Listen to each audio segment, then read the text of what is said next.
शाळेमध्ये नव्याने शिक्षक आणि शिक्षकेतर कर्मचारी भरती होणाऱ्यांसाठी आता पोलिसांच्या दाखल्याची सक्ती करण्यात आली आहे। असा आदेश आता नुकताच पारित करण्यात आलेला आहे। शिकवण्यासाठी नव्याने भरती होणाऱ्या शिक्षकांचं आता पोलीस व्हेरिफिकेशन होणार आहे। त्यामुळे या शिक्षकांनी आता कामावरती रुजू होताना त्यांच्या चारित्र्याचा, त्यांच्या वर्तणुकीचा आणि त्यांच्यावरती गुन्हे दाखल नसल्याचा पोलिसांकडून दाखला देणं हे बंधनकारक करण्यात आलंय।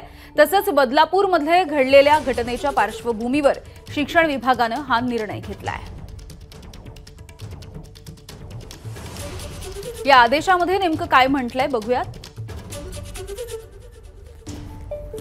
नव्याने भरती झालेल्या शिक्षकाला पोलिसांचं व्हेरिफिकेशन हे बंधनकारक असेल।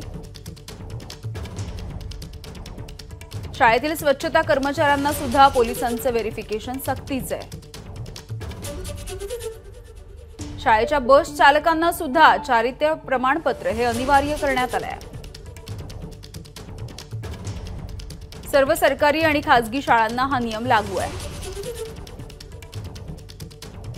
6व्या वर्गापर्यंत शक्यतो शिक्षक आणि कर्मचारी या महिलाच नेमाव्यात। सर्व शाळांनी एका महिन्याच्या आत सीसीटीव्ही बसवावेत, ठराविक वेळी तपासावेत।